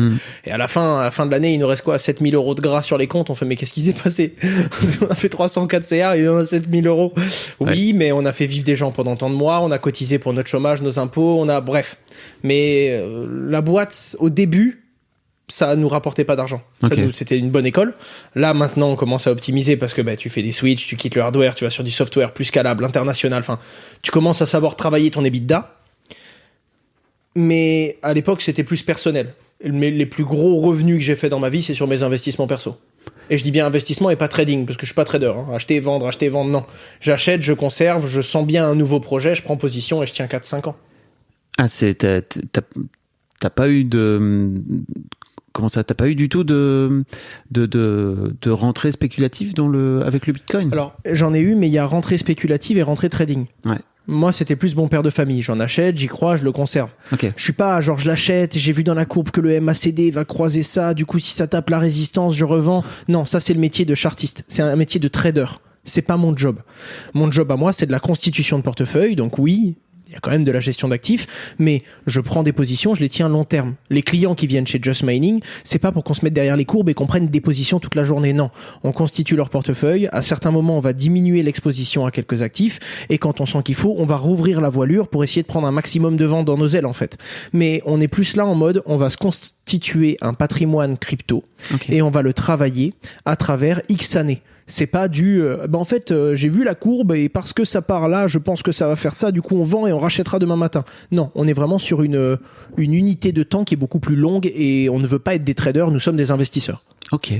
Est-ce que donc à titre perso, avec tes investissements perso, il y a un moment donné où tu t'es dit ok là ça va, j'ai passé un cap et l'argent pour moi c'est bon? 6 mois après le début. Waouh. 6-7 mois. T'as en tête combien t'avais gagné? Si c'est pas impersonnel, j'aime bien parler d'argent parfois ici, mais je sais pas si c'est mon âge, ça devait être, je devais avoir 300 ou 400K de gagner sur 6 mois à 19 ans. Je me suis déjà dit, alors attention, je savais que ça couvrirait pas tous mes besoins toute ma vie, mais je me suis dit, là j'ai déjà, au pire tu échoues, Tu as de quoi te prendre un petit appartement, tu as de quoi te nourrir, tu as de quoi même mettre de l'argent de côté pour au cas où t'es un pépin ou pour rebondir sur un nouveau projet, reprendre des études plus tard différemment. J'avais le backup, la ressource la deuxième vie dans Mario, je l'avais. Donc après je me suis dit bon ben maintenant mets-toi à fond pour que ça marche, mais si ça marche pas, tu as enlevé le plus gros point ce manque de liberté avec l'outil. Ouais. Tu as dégagé ces 80% là. Après t'as 10 ou 15%, c'est la vie, c'est les maladies, c'est les problèmes, c'est la variance, on n'y peut rien, donc autant juste les oublier parce qu'on les affrontera quand ils seront sur nous. Et le dernier pourcent, c'est la fainéantise. Alors on oublie tout ça et puis on met les mains dans le charbon puis on va taffer quoi. Et avec un peu de chance, maintenant qu'on a envisagé le pire, on va tout faire pour qu'il n'arrive pas. Et t'as pas eu cette envie ou cette tentation de te dire ok, je vais prendre mes 300 et en fait je vais les réinjecter dans le bousin pour... Alors, attention, hein. C'est le moment où je commence à comprendre la blockchain. Okay. Depuis, cet argent n'a pas quitté le bousin, entre guillemets. Je suis bien plus serein avec 1 euro sur la blockchain qu'avec 1 euro sur un compte en banque. C'était pas le cas au début. Maintenant que j'ai compris comment ça marche, et encore, là, je suis en train de creuser la finance traditionnelle, parce que j'avais des lacunes. Sans creuser la finance traditionnelle, quand j'ai compris comment fonctionnait la blockchain, j'ai commencé à dormir tranquille. Je savais où était mon argent, et je savais que personne viendrait le chercher. Personne. Alors que quand j'apprends le système financier, comment ça marche, 2008, Bretton Woods, la monnaie, l'inflation, je me dis, waouh, alors je sais pas quand, je sais pas comment, mais ça peut pas durer. C'est 5 ans, 50 ans, 500 ans, j'en sais rien, mais le modèle là ne peut pas fonctionner durablement sans qu'il y ait des mises à niveau et sans qu'il y ait des gens qui trinquent. Alors que dans la blockchain, je comprends concrètement où est mon argent, qui peut y accéder, pourquoi, comment et comment le sécuriser. Même si ça fait des variations il y a immenses. des stablecoins, il y a des crypto-monnaies qui sont stables. Attention, hein, elles sont stables parce qu'elles sont corrélées, elles sont adossées à un actif sous-jacent. L'or, le dollar, l'euro, peu importe. Le fait que ce soit adossé, ça peut avoir des problèmes. Ça m'est déjà arrivé. Ça a été une grosse claque. Hein. Un stablecoin, j'en avais en grande quantité. C'était quand ? C'était en mai dernier, là, c'est ça, exactement. Ouais. Le jour de mon anniversaire, le 10 mai. Boum, pire journée de ma vie. Mes 25 ans, surprise. Tada! Et ouais, ça représentait une bonne partie de mes finances sur un actif, un nouveau type d'actif, et ça m'apprendra, qui était censé être, entre guillemets, stable. Sauf qu'il a perdu la corrélation. Bon, pour plein de raisons techniques complexes. Ouais. Il a perdu la corrélation. Mais en attendant, il existe plein d'actifs corrélés. Et ça permet de dormir avec ses fonds sur la blockchain sans pour autant avoir ses fonds sur la volatilité de la blockchain. Et alors ce jour-là du mois de mai, quand tu perds je sais pas combien, donc j'imagine une grosse partie de tes actifs, non ? Comment tu le vis, toi ? T'as pas le temps d'y penser, tu mets ça tout de suite de côté. Okay. Ton problème en tant qu'investisseur, il est secondaire.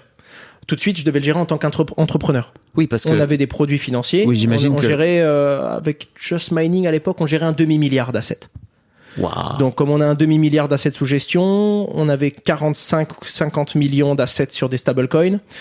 Sur nos stablecoins, on a fait une diversification, heureusement, et on avait un pourcentage qui était ça devait être 37 ou 38% sur cet actif en question. Cet actif qui commençait à perdre de la valeur. Il passe de 1$ à 95 cents, à 94. On veut sortir les clients et on n'a pas le droit. Comme tu es régulé, tu peux pas sortir l'argent des gens. C'est pas un mandat sous gestion, c'est pas de la gestion discrétionnaire. Donc, on doit contacter les gens, leur expliquer qu'il y a une monnaie stable qui en fait n'est plus stable, leur laisser le choix contractuellement et nous barricader légalement pour pas qu'ils disent c'est vous qui m'avez fait prendre un truc que je voulais pas. Et tu dois contacter 4000 clients sur 72 heures. Donc là, t'as vraiment pas le temps de t'occuper pour tes finances et l'argent que t'as perdu. Là, il faut se focus opérationnel. En plus de ça, nos équipes croyaient vraiment en ce produit, sinon on l'aurait pas vendu. C'est-à-dire qu'on était tous affectés par ce problème. Okay. Et on devait gérer des clients eux-mêmes affectés. Tu veux dire à titre personnel, dans l'équipe, rares sont les bonhommes que j'ai à mes côtés qui ne croient pas en nos produits. Oui. Parce que sinon, on le vendrait pas. Oui. Et quand on regarde les gens et qu'on dit attention, il y a des risques, hein. Investir comporte des risques. L'argent facile n'existe pas. L'argent rapide, oui. Mais uniquement parce qu'on peut le perdre rapidement. Il n'y a pas de secret. Et donc, naturellement, avec un marché aussi risqué que celui-ci, il faut avoir des convictions. Et c'est comme ça qu'on a performé. Notre job, c'est pas de perdre ou de gagner. Quand tout le monde perd, nos clients doivent perdre un peu moins. Quand tout le monde gagne, nos clients doivent gagner un peu plus. Et sur une vie d'activité, c'est ce qui fait toute la différence. Et c'est comme ça qu'on travaille. Mais là, du coup, j'ai des gars qui sont affectés eux-mêmes, qui doivent gérer des clients affectés. Donc, naturellement, pied de guerre, bien dans sa tête, et c'est surtout pas à moi de flancher. 3 nuits sans sommeil, donc très dur. On doit prendre des décisions qui sont des rushs extrêmes techniquement, d'un point de vue de la compliance, d'un point de vue de l'IT, d'un point de vue commercial et d'un point de vue du support. Parce que ces supports 24/24, week-end et jours fériés, dans des situations comme celle-là, physiques, téléphoniques et par email. Donc ça doit vraiment avoir une équipe avec un bon roulement, et là il s'agirait vraiment pas de baisser la garde, on y va et on y va fort. On réfléchira plus tard, aujourd'hui on gère la crise et on prend les meilleures décisions possibles. Donc tes problèmes d'investisseurs sont très loin. Oui. Tes problèmes d'entrepreneur sont devant. Et en plus de ça, moi j'ai le côté médiatique, et donc j'ai le problème influenceur où je dois rendre des comptes sur YouTube, je dois rendre des comptes à la télé, des médias dans lesquels je bosse eux-mêmes disent oui, telle boîte dans la sauce. En réalité oui, c'est un problème, c'est vrai, mais on a 75 produits financiers. On a un produit qui fait des moyennes sur les stablecoins, t'as l'un des 3 plus gros stablecoins au monde qui pète, t'es affecté, c'est comme ça. Tout comme si demain l'une des 3 plus grosses crypto-monnaies s'effondre, j'aurai sûrement des clients sur cette crypto-monnaie, c'est comme ça. Et donc ça fait malgré tout partie de ce métier-là. Mais là je prends cher parce que les médias, les journalistes, les réseaux sociaux, tu te prends une sauce à tous les niveaux. Et donc là, il faut dormir. Premier point, il faut vraiment dormir. C'est important de dormir. C'est là pour le coup, c'est vraiment nécessaire dans ces trucs-là. Surtout qu'il faut avoir un gros côté humain pour le management, et c'est le premier truc que tu arrives plus à faire. L'humain, c'est très chronophage, ça demande beaucoup de jus. Quand t'es fatigué, l'humain il t'énerve. Quand t'es pas fatigué, des fois il t'énerve aussi, mais quand t'es fatigué, il t'énerve très très fort et très très vite. Donc là, dormir, être efficace et se concentrer sur non pas les problèmes urgents parce qu'il y en a trop, se concentrer sur la priorisation des problèmes urgents que tu as définis. Et donc là, on se pose, on s'aligne tous, on priorise et on se dit ok, chacun a sa to-do, on prend et puis petit bout par petit bout, on y va. Ok, ça va mieux aujourd'hui ? Ouais, beaucoup mieux. Ouais. Beaucoup mieux. Le stablecoin est remonté, je t'avoue que je suis... Non, et il est mort. Il est mort. Il est mort. Ça a impacté. On est plutôt fiers du résultat final. Sur 4000 clients qui étaient sur le produit, on en a 3000 qui n'ont pas du tout été affectés. En fait, ils ont été affectés, mais on l'a payé de notre poche. On a sorti 2 millions d'euros de trésor. Ok. Pour couvrir les plus petits porteurs, enfin, pour couvrir tout le monde à hauteur d'un certain montant. Sur les 1000 clients restants, en moyenne, un client perdait 9% de ce qu'il avait sur ce placement. Ça fait très mal, mais ça va. Malheureusement, on a quelques clients qui s'en sont très très bien sortis, qui sont sortis au bon moment, qui ont perdu 2%. Ça arrive, c'est la vie. On leur a laissé le choix de sortir, on les a contactés, ils ont pu sortir. Et il y en a d'autres qui ont pris le pari de non, moi je refuse de sortir, je pense que ça va remonter. Et eux ont pu aller jusqu'à 37% de perte. Sur un produit qu'on considérait comme stable et qui était dans l'étagère moins risqué que les autres. Ouais. Pour certains, c'est gravissime, mais non, c'est comme ça. C'est très très dur, c'était une période compliquée, mais oui, on se retrouve avec... on a dû avoir 7 ou 8 clients qui étaient en litige avec nous sur le truc, alors qu'en réalité, nous, de toute façon, contractuellement, c'est pas une faute, tu vois ce que je veux dire. Erreur, oui, parce que, naturellement, à partir du moment où quelque chose se pète la gueule, c'est une erreur de l'avoir. Mais bon, on va en faire d'autres, des erreurs comme ça, hein. Tout comme toute personne détenant une crypto-monnaie, quand elle perd de la valeur, même si elle croit en cette crypto, elle aurait dû attendre le lendemain pour l'acheter. Et ça fait partie du jeu, quoi. Mais là, c'était dur parce que c'était un produit sur lequel on avait positionné des clients qui voulaient limiter les risques. C'était des risques techniques qui existent, hein. C'est pas le dollar qui a perdu de la valeur, c'est vraiment techniquement il s'est passé un truc comme il n'y en avait jamais eu dans l'histoire de la crypto-monnaie. Un dépeg sur une crypto-monnaie, il y a 55 milliards qui se sont évaporés en 3 jours. C'est quoi un dépeg ? C'est quand tu perds la valeur de l'actif auquel tu étais adossé. Ok. Si, une crypto-monnaie égale 1 gramme d'or égale $60, si le lendemain t'es à $30 alors que le gramme d'or est toujours à 60, il y a eu un dépeg. Ok. Mais ça vient d'où alors Alors, je peux t'expliquer comment ça s'est passé, mais j'ai fait une vidéo de 40 minutes sur la question et il faut être accroché. Eh bien, tu me donneras le lien et je renvoie. D'ailleurs, en parlant de tout ça, mais si je voudrais dire à mes auditeurs et mes auditrices, si ça vous intéresse, tu fais vraiment plein de vidéos sur ta chaîne YouTube qui sont très, un peu dans le sens de ce que tu racontes, pour les débutants. Enfin, t'as toutes sortes de niveaux, en fait. C'est plutôt... C'est ça. En fait, j'essaye de toujours rester au niveau débutant, au niveau du discours. Ça doit être accessible. Par contre, à un moment, je peux aborder des notions. Si vous n'avez pas vu la vidéo sur la notion, vous la comprendrez pas. Mais pour le coup, le but, c'est vraiment... ça sert à rien d'être intelligent si on n'est pas intelligible. Donc moi, je suis plus dans l'intelligibilité que ceux qui vont aller dans des trucs très très complexes, qui des fois me dépassent, hein, pour être honnête, mais qui sont compris par 7 viewers, quoi. Ouais. T'as aussi lancé un logiciel. Tu disais tout à l'heure, tu passes aussi au software. C'est parce que on a arrêté le minage, donc avec une machine qui fait de la puissance de calcul hardware. On est passé plus sur d'autres façons de sécuriser la blockchain qui sont plus scalables et qui sont plus software. Parce que ça permet de gérer des gros montants. Alors scalable, ça veut dire, pour les gens qui ne savent pas... Changement d'échelle. Ça permet, la capacité de grossir vite. IBM a fait ça. Il y a une différence entre vendre des ordinateurs partout dans le monde et créer un logiciel, tu fais clic droit, clic gauche et dans 15 minutes, il est livré en Chine. Alors que ton ordinateur, chaîne d'approvisionnement, faut avoir des stocks, tu dois acheter les processeurs, tu dois les monter, il te faut une usine, être humain, management, délai, tes délais, faut envoyer. Ça, c'est du hardware. Et donc, la plupart des géants de la tech ont fait ce switch-là en passant d'un business purement hardware. On vend et on doit vendre le plus de machines possible à un business hardware-software. On vend des machines, mais la capsule Nespresso, c'est les logiciels qui sont utilisés dans la machine. Et d'autres qui se sont dit, mais attends, le plus dur, c'est de vendre du hardware. Moi, j'arrête. Moi, je vends que des capsules. Je vends que des logiciels. Je suis chez moi, j'appuie sur un bouton, on est 5 dans la boîte et on vend à des millions de personnes. C'est ce que, j'imagine, Bill Gates a compris à un moment donné. C'est ça. Mais eux, ils ont eu en plus l'intelligence de se dire, attends, je vais pas simplement te vendre les capsules, je vais également te faire la machine, moi. C'est aussi une question de moyens et eux, ils ont innové là-dessus. Eux, c'est les premiers, ils l'ont conçu. Tu sais, c'est ce que je te disais. Il y a ceux qui captent la valeur et ceux qui le créent. Très dur de vendre des ordinateurs quand tu ne fais qu'assembler les pièces des autres. Quand tu sais les créer, tes pièces. Même sur ce marché-là qui est moins scalable que d'autres, tu auras toujours ta place. Parce que ce que tu vends, tu es le seul à pouvoir le faire. En tout cas, de cette façon-là. Enfin, il y a Apple, il y a quelques autres, mais globalement, le marché de l'informatique, Windows et Apple, ils ont quand même le gros du gâteau, quoi. Pour revenir à ton rapport à l'argent, je me demandais un petit peu comment tu voyais, toi, tu parlais tout à l'heure on parlait en off de rentrer dans une machine où en fait tu veux toujours aller chercher plus, etc. C'est quoi? Parce que j'ai la sensation qu'au fond de toi, il y a aussi un truc fondamental, je sais pas, d'éthique et d'envie de bien faire et de faire les choses dans le bon ordre, et que t'es pas juste dans l'accumulation pour accumuler. Non, alors c'est pas accumulation pour accumuler. J'aimerais d'ailleurs monter une fondation plus tard dans un domaine précis, mais il faut encore que je mûrisse le sujet, donc je vais pas mourir avec cet argent, ça c'est sûr. Donc non, c'est pas accumuler pour accumuler. J'aime grandir et faire grandir. Donc il y a tellement de gens qui m'ont tendu la main, j'aime m'entendre aussi. J'aime recruter, monter nos équipes et avoir l'impression qu'on crée quelque chose qui nous dépasse, en fait. Avoir un projet commun qui est un peu au-delà des intérêts particuliers, c'est fort. Et puis laisser sa trace, quoi. Tu vois, t'as marqué ton nom quelque part et t'as fait avancer quelque chose de plus gros que toi. Ça, c'est important. Et ensuite, on a refusé beaucoup de raccourcis qui étaient plus rentables, mais qui allaient nous empêcher de dormir. Et quand je dis on, avec mon frangin, et ça, c'est le côté maman, comme on dit, tu vois. C'est le côté de non, faut faire les choses bien aussi. T'as des échelles de prix, tu peux être bon, tu peux être mauvais, mais faut pas taper ni au-dessus ni au-dessous, sinon tu peux pas avoir une situation pérenne, tu abuses pour que ça rentre, il faut donner. Tu vois, c'est quelque chose, c'est un peu conceptualisé, je suis désolé, c'est dur de mettre des mots là-dessus. Non, je comprends, en plus. Mais non, on veut faire ça, on veut se coucher bien, tranquille le soir, et on veut se dire, on a fait ça bien. En fait, voilà, je pense que c'est aussi une question d'excuse. Tu vois, si pour la bonne raison, tu sors, tu prends ton vélo, t'as un accident, c'est comme ça, c'est la vie. T'es parti pour la bonne raison, t'allais faire quelque chose que tu aimais, t'as eu ton accident, ça arrive, c'est la variance, mais c'est comme ça. Alors que si tu partais pour les mauvaises raisons, tu t'es engueulé, t'as été te vider la tête, il y a eu un truc où t'as été énervé, t'as été faire une bêtise, et là t'as eu ton accident. Là, tu t'en voudras toute ta vie.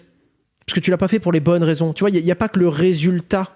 Il y a également le moyen, le pourquoi est-ce que tu fais ça, et écoutez, ça, c'est ma réflexion. Ça, c'est ce que je pensais. J'ai voulu faire ça parce que pour moi, c'était bien de le faire de cette façon. Et je me suis pété la gueule. Ça arrive. Et je serais capable de regarder, de baisser la tête, de dire pardon, j'ai essayé de faire ça bien, mais j'en ai pris une. Par contre, si tu fais pas ça bien, si t'as conscience que pour en arriver là, là, tu vas cheater, là, tu vas abuser de cette limite, là, tu vas tourner le dos à tes valeurs, à ce que t'étais, si là, tu te rates, tu te le pardonneras pas. Je pense. Et du coup, on a voulu avancer, non pas seulement également avec nos valeurs, en fait, et montrer qu'on pouvait performer et faire du cash avec ces valeurs-là. Tu vois, tu faut pas le faire ça pour l'argent, mais faut quand même pas avoir honte d'aimer en gagner, quoi. C'est bien, c'est assez rare en France d'avoir. Ça n'existe pas. Non, il y en a de plus en plus. En réalité, il y en a de plus en plus parce qu'Internet, communication. Le discours se démocratise. Il se démocratise et il se mondialise aussi, le discours. Il se mondialise. Parce que pour le coup, c'est un besoin qui est commun à tous. Et avant, c'était tabou, on n'en parlait pas, c'était pas bien. Maintenant, quelqu'un qui est un peu trop... Moi, des fois, je suis un peu trop décomplexé face à ça. Quelqu'un qui a un certain rapport à l'argent, il peut m'écouter, il peut me dire... Et ça m'arrive souvent qu'on me dise, tu vois, quand je te connaissais pas, je te trouvais un petit peu trop rentre-dedans, un petit peu trop argent, money, cash. Ça fait partie des ressources dont on a besoin tous les jours. Donc pourquoi mettre du tabou dessus, quoi ? Pourquoi et donc tu disais que au tout début de l'interview, tu disais que c'est pas évident pour toi de parler de ton rapport à l'argent parce que souvent les gens ne te comprennent pas. Alors non, c'est pas évident de le poser comme je l'ai en tête. Okay. L'argent est un fluide qui doit circuler, c'est un liquide. Ça part, ça vient, faut juste pas trop le conserver, sinon le truc il tourne. Ouais. En tout cas, entre guillemets. Et ça, quand je le dis comme ça, c'est très particulier. Ok. Et puis il a une odeur aussi. On dit que l'argent n'a pas d'odeur, c'est totalement faux. Il y a l'argent et l'argent. Il y a des fois où on peut avoir de l'argent, mais il a une sale odeur. Faut pas y aller. Et il y a des moments où, en fait, il faut voir d'où vient la valeur ajoutée. Si on la voit pas, si on la trouve pas du tout, si ça fait pas de sens, si on n'arrive pas à comprendre d'où elle vient ou pourquoi est-ce qu'on peut en avoir autant d'un coup, il y a un problème. Et tu parles de toi, là, ou tu parles de la façon dont on te renvoie Non, là, je parle vraiment de moi. Ouais. Des propositions qu'on me fait. Ouais. Ça doit être normé, ça doit être dans certains... Parce que si c'est trop beau pour être vrai, ça ne l'est pas toujours, en tout cas dans le monde où je suis, mais il faut être capable d'aller le sentir et se dire, ok, là, c'est pas simplement trop beau pour être vrai. Là, tu comprends d'où vient cet argent. Tu sais pourquoi il y en a autant. T'as envie de dire oui parce que la quantité est alléchante, mais il y a telle et telle information et telle façon qu'il faut, celle-là, tu la prends pas. Parce que c'est de l'argent qui t'empêchera de dormir. Ok. Tu disais tout à l'heure que tu travailles tellement que t'as pas vraiment l'occasion de profiter de ton argent et qu'en fait tu disais, moi, mon appart, c'est juste un lit. En fait, j'y vis pas parce que la plupart du temps, je suis au bureau. J'aimerais bien savoir comment tu t'imagines. Alors, je me dis que, en fait, à 25 ans, c'est peut-être un truc que t'as envie de dépoter et t'as envie de grandir. Est-ce qu'à un moment donné, tu te dis, ok, je vais être capable de pouvoir sortir et de pouvoir peut-être lever le pied, etc. C'est un truc que comment tu te projettes là-dedans? Avec mon frangin, on se mettait des objectifs en chiffres. Ouais. Et quand on a vu qu'à chaque fois qu'on les touchait, on se mettait juste des nouveaux objectifs, on s'est mis d'accord pour se mettre des objectifs de temps. Tous les 4 ans, on se remet autour de la table et on se dit, est-ce que ça te va toujours? Est-ce que tu t'amuses? Ou non? Si la réponse est non, on s'aligne tous les deux, et quand on s'est aligné, on se laisse encore 4 ans. Il y a toujours un cycle de plus. Si tu décides de sortir, tu sors pas comme ça. Si tu veux sortir tout de suite, tu fais des mauvaises ventes. Tu fais des mauvaises sorties. Et tu mets tout le monde dans la merde. Alors que tu as le droit de vouloir sortir, ok, mais aie conscience qu'il te faut 2, 3 ou 4 ans pour faire ça proprement, pour léguer et non pas céder. Et léguer proprement pour faire en sorte que le truc puisse avoir une continuité avec ou sans toi, et pour faire une bonne revente, une belle sortie, et également faire ça bien envers toutes les autres personnes qui sont engagées avec nous. Donc on se fait des cycles comme ça. Le prochain qu'on a là, il est en 2026 à peu près. Et en 2026, on se fera un point. Est-ce que t'es toujours heureux? Est-ce que ça te plaît toujours? Est-ce qu'on est bien? Et en fonction de ça, on prend des décisions. Ok. C'est plus un métronome où faut être capable de jouer la partie, faut être capable de s'engager sur 3-4 ans quand même, parce que tu peux rien faire sur 6 mois. Mais faut être capable de dire, écoute, moi, prochain retournement, prochaine table, dans 2 ans, je te dirai, on sort. Donc on sait qu'à partir de là, t'as 3-4 ans pour faire ça bien et pour passer à autre chose et découvrir d'autres plaisirs de la vie qu'on a, comme bosser avec nos parents, passer un peu plus de temps en famille, tu comprends la valeur des choses quand tu grandis, nos grands-parents aussi. Ce genre de choses, tu vois, qui viennent avec le temps, et voyager, prendre du temps pour nous. Parce que quand on regarde nos tout premiers objectifs, on commence toujours par ça, notre réunion qu'on fait tous les 4 ans. Quel était notre premier objectif de vie pour dire on arrête? On regarde le tableau qu'on avait, la slide qu'on avait créée à l'époque. On la regarde avec mon frangin, on se marre. On se marre. C'est presque drôle, en mode on était inconscient et on avait bien plus que ce qu'il nous fallait pour être heureux. Et pourtant, on arrive toujours à se mettre dans une situation où on se dit putain, là c'est dur. Et quand tu te dis là c'est dur, est-ce que t'as toujours en tête à un moment donné que ok, le jeu continue à en valoir la chandelle, en tout cas pour l'instant? Alors oui, il y a des moments où tu dis ok, moi dans 3 ans je sors, et puis 6 mois après t'es sorti de ta sauce et tu dis mais bien sûr que non, je sors pas, c'est juste que j'ai vécu un moment dur. Mais ouais, il y a des moments qui sont vraiment très rudes, mais c'est là où tu te découvres aussi. J'ai les 2-3 entre guillemets très grosses et bonnes décisions que j'ai prises, je les ai prises quand j'avais vraiment pas grand chose d'autre. J'étais vraiment au pied du truc, je me suis dit alors là ça passe ou ça casse, et là tu réfléchis différemment. Les 2-3 gros moves et gros coups que j'ai fait dans ma vie, c'était à des moments où j'étais vraiment dans le mal. Je t'ai entendu parler d'avoir des enfants dans une interview, et je trouvais ça génial parce que tu dis, moi je sens que je vais avoir un défi en fait, c'est de réussir à offrir à mes enfants tout ce qu'ils peuvent avoir, tout ce que je peux leur offrir, parce qu'aujourd'hui, enfin en tout cas je l'espère pour toi, quand j'aurai des enfants j'aurai de l'argent, mais va falloir réussir à trouver le moyen de leur filer la niaque. Et ça, alors, tu sais, déjà il va falloir trouver avec qui les faire. Oui, ça c'est super dur aussi. Mais tu peux aussi te projeter là-dedans, tu vois. Non, t'as totalement raison, et ça c'est quelque chose que j'aimerais. Tu sais, la petite histoire parfaite, le bonheur, la famille. Enfin, En tout cas, l'image que j'en ai vue de ma famille et de mes parents, ça donne envie de vivre ça. Je te le souhaite. Encore une fois, j'ai vu d'autres histoires qui te disent « Hey, t'es très bien seul ». Mais ça donne envie de le vivre. Après, oui, il faut leur donner la dalle, mais qu'ils aient jamais faim. Tu vois, c'est un truc de fou quand même. C'est très très dur. Et c'est très très dur. Et là, je me rends compte que mes parents nous l'ont donné. Enfin, mon père, moi je suis dans le foot. Après, il est passé du coup il était gendarme, puis ensuite artificier, puis il est passé dans le football. Et là, il nous a dit, moi j'ai de quoi vous payer maintenant des études, vous aider, vous accompagner, mais je pourrais pas vous léguer une boulangerie, une chaîne de restaurants, un magasin. Non, j'ai pas ça. Donc c'est à vous, avec les ressources que j'ai maintenant, qui sont disponibles court terme, de vous créer un bagage qui lui va vous servir long terme. Et c'est ce qui fait qu'il nous a dit, c'est drôle, mais je crois que c'est l'entre-deux, il nous a dit, je peux combler votre appétit aujourd'hui, mais je pourrais pas le faire toute votre vie. Donc maintenant que vous avez pas faim, utilisez cette énergie pour apprendre à chasser, quoi, en gros. Ouais. Et c'était une leçon de vie très globale, c'était très philosophique, hein. Mon père, ça parlait pas beaucoup, c'est pas autant que ma maman qui est très dans l'humain, le ci, le là. Mon père, c'était très... Voilà, ça c'est des concepts. Vous devez les comprendre. Au début, vous direz que vous les comprendrez pas. Vous allez aller à l'école parce qu'on vous dit d'aller à l'école. Vous comprenez pas que c'est pour vous. Mon objectif à moi, c'est que le plus vite possible, vous compreniez que c'est pour vous. Quand vous aurez compris que c'est pour vous, l'intérêt et la façon de le faire sera différent et vous allez vous tracter vers l'avant, en fait. Oui. Pour l'instant, je vais vous pousser. Concept très simple et que j'ai mis du temps à comprendre. Pour le coup, la première fois que j'ai réalisé que c'était vraiment pour moi et pas juste en mode je sais que je vais à l'école pour moi, je l'ai compris tôt parce qu'on nous le dit. Mais le ressentir, putain, si j'avais fait ça plus tôt. Putain, si j'avais écouté en espagnol, en italien.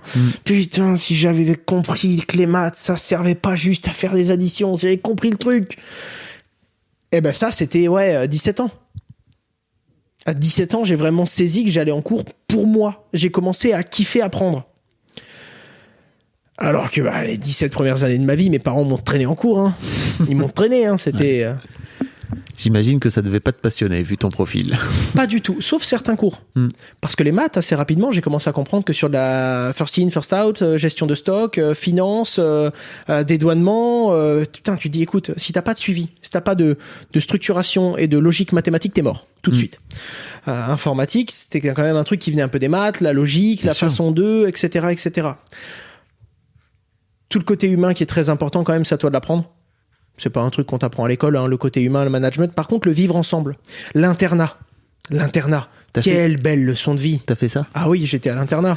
Et à l'internat, j'avais mon premier modérateur, mes premières personnes de confiance, des gens qui géraient mes stocks. C'est de l'humain, en fait. C'est ça, la vie. Et la grande leçon que nos parents nous ont donnée aussi, c'est on bossait beaucoup dans le foot. Et tous les 3 ans, on déménageait parce que mon père avait un nouveau club, à peu près. 3 ans, on venait en Corse 2 ans, on repartait. C'est quoi ton père dans le foot? Préparateur physique. Okay, il est ok. toujours là. Il est préparateur physique de la sélection féminine du Maroc. Ok. Et il a fait Metz, il a fait Reims. Oui. Et tout plein d'endroits, Belgique, Chine, Afrique. Il a beaucoup bougé. Et surtout, ça nous a appris 2 choses. La vérité que tu as à un endroit, c'est ta vérité à toi. Va à l'autre bout de la planète et tu vas voir qu'il y a d'autres vérités.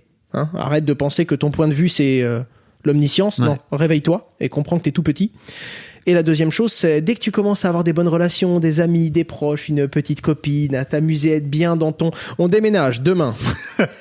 Il y a les camions qui viennent, on met tout. Mais papa, j'avais des projets. Oui, t'auras de nouveaux projets. C'est la vie. En tout cas, tant que tu n'as pas compris que tu le fais pour toi.